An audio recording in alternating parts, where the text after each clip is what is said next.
സാധാരണ രീതിയിൽ ഒരു മനുഷ്യായുസ് മുഴുവൻ മുഴുമിപ്പിച്ചാണ് നമ്മൾ ഈ ഭൂമിയിൽ നിന്ന് മടങ്ങിപ്പോകുന്നത് എങ്കിൽ ഏത് VIP ആയാലും ഏതെങ്കിലും ഒരു ഡിസബിലിറ്റി അനുഭവിച്ച് ഇവിടെ നിന്ന് മടങ്ങിപ്പോവാനാവും. അതുകൊണ്ട് അധികം അഹങ്കാരമൊന്നും വേണ്ട. ആരോഗ്യമുള്ള കാലത്ത് നമുക്കൊരു തോന്നലുണ്ട്, ആരെയും ആശ്രയിക്കാതെ അവസാനം വരെ ജീവിക്കാനാവുമെന്ന്. പക്ഷെ നടക്കില്ല. ഒരു ആക്സിഡന്റ്, ഒരു രോഗം, ഇതൊക്കെ മതി ശാരീരിക പരിമിതിയുടെ ആഘാതം എന്താണെന്ന് തിരിച്ചറിയാൻ. പ്രായം കൂടിക്കൂടി വരുമ്പോൾ ഡിമെൻഷ്യയും ഡിലൂഷനും ഒക്കെ പിടികൂടിയാൽ മതി ബുദ്ധിവൈകല്യത്തിന്റെ ബുദ്ധിമുട്ട് എന്താണെന്ന് തിരിച്ചറിയാൻ. ജീവിച്ചങ്ങനെ മുന്നോട്ട് പോകുമ്പോൾ ഏത് വമ്പനായി കഴിഞ്ഞാലും എപ്പോഴെങ്കിലും ഒക്കെ ഒരു അസിസ്റ്റീവ് ഡിവൈസ് ഉപയോഗിക്കാതിരിക്കാൻ ആവില്ല എന്നുള്ള കാര്യം ഉറപ്പാണ്. അത് കണ്ണടയായിട്ടോ വീൽ ചെയറായിട്ടോ കുത്തി നടക്കാനുള്ള വടിയായിട്ടോ ഒക്കെ നമ്മുടെ ജീവിതത്തിലേക്ക് വന്നു ചേരും. അതായത് ഒന്നിൻ്റെയും സഹായമില്ലാതെ, ആരുടെയും സഹായമില്ലാതെ ജീവിക്കാം എന്നുള്ള അഹങ്കാരമുണ്ടല്ലോ, അത് നടക്കില്ലെന്നർത്ഥം.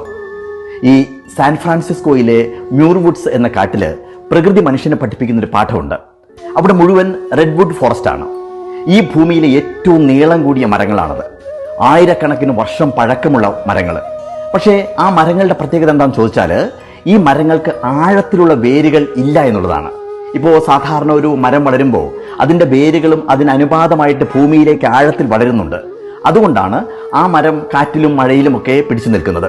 പക്ഷേ ഈ റെഡ് ഫോറസ്റ്റിലെ മരങ്ങൾക്ക് ആഴത്തിലുള്ള വേരുകൾ ഇല്ലാതിരുന്നിട്ടും, എത്രയോ നൂറ്റാണ്ടുകളായി ആ മരങ്ങൾ അവിടെ ഉണ്ടായിട്ടും, എത്രയോ കൊടുങ്കാറ്റുകളും പേമാരികളും ഭൂകമ്പവും ഒക്കെ വന്നു പോയിട്ടും അവ ഒന്നും പറ്റാതെ അങ്ങനെ തന്നെ നിവർന്നു നിൽക്കുന്നു. എന്താ കാരണമെന്നറിയാമോ?